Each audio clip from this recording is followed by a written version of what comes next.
Ang bahaging ito ay hatid sa inyo ng shoppinas.com. Easy, secure, happy shopping!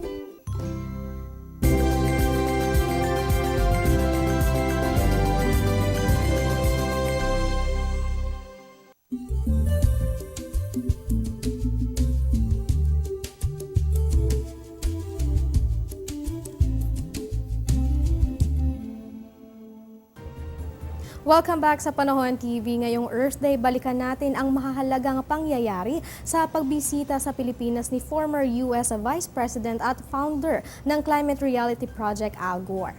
Gaano nga ba kalawak ang epekto ng climate change at anong kontribusyon ang maibahagi ng ating bansa upang malabanan ito? Tunghayan natin ang report ni weather lover Amor La Rosa.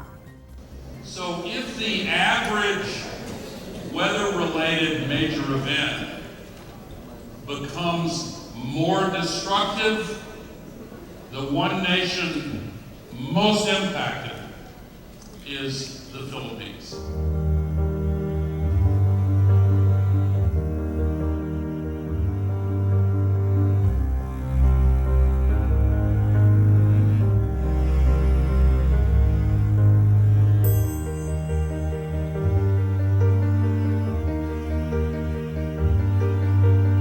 Marso ngayong taon, bumisita si former US Vice President Al Gore sa Pilipinas upang pangunahan ang Climate Reality Leadership Corps Training na sa unang pagkakataon ay isinagawa sa ating bansa. Nagsama-sama ang delegates mula sa iba't ibang panig ng mundo upang pag-usapan at planuhin ang pagpapalakas ng puwersa laban sa climate change. Yes, the Climate Reality Project was founded by former Vice President Al Gore and Nobel Laureate Al Gore. We really work to try and build public support around the world for addressing climate change. We have branch offices in 9 key countries around the world, including the Philippines. And in all those branch offices, we'll be working now to make sure that the Paris Agreement on climate change is implemented in those countries and the commitments countries made to reduce their greenhouse gas emissions are eventually strengthened as the agreement provides. We do 3-day trainings of people to turn them into what we call climate reality leaders.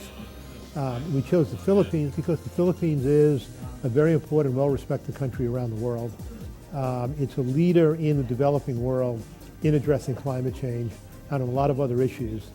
And it is, of course, at the center of the climate change problem. We've suffered terrible tragedies here from storms and from rising sea levels, and you're very vulnerable to that. And so we think it's a country that can play a very strong leadership role in this, and that it has the political will to do so. Ilang araw bago ang training sa Maynila, hindi pinalagpas ni Mr. Gore ang pagkakataong kamustahin ang Yolanda survivors sa Tacloban.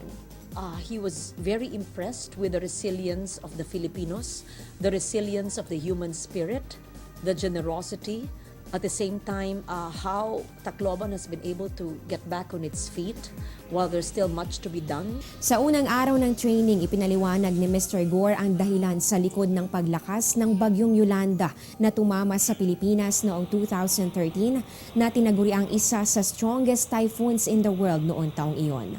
But here's what I want you to focus on. Typhoon Yolanda, or Haiyan as most of the world names it, crossed areas of the Pacific more than 3 degrees Celsius warmer than normal. Paliwanag ni Mr. Gore, ang lakas ng isang bagyo ay naiimpluwensyahan ng moisture at init mula sa karagatan. Ang mas mainit na karagatan ay maaaring bumuo ng mas malalakas na bagyo. Ang labis sa pag-init ng karagatan, isang epekto naman ng pagdami ng greenhouse gases, dala ng mga gawain ng tao. The principal part of the problem is here. We still rely on dirty carbon-based fuels for 85% of all of the energy used in the global economy. But you can see after World War II, the amounts began to increase dramatically. And now look, the extremely hot days are now more numerous than the cooler than average days. In fact, they are almost 150 times more common than they were just 30 years ago. 14 of the 15 hottest years ever measured with instruments have occurred since the year 2000. Bukod sa malakas na bagyo at iba pang extreme weather events, iniuugnay na rin ang climate change sa pagkalat ng iba't ibang sakit gaya ng dengue, chikungunya at Zika virus. Bagamat marami pa ring pagsubok pagdating sa climate change, masaya namang ibinahagi ni Mr. Gore kung gaano nakalayo ang ating narating sa layuning mapalawak ang paggamit ng clean energy. We beat that goal by 17 times over.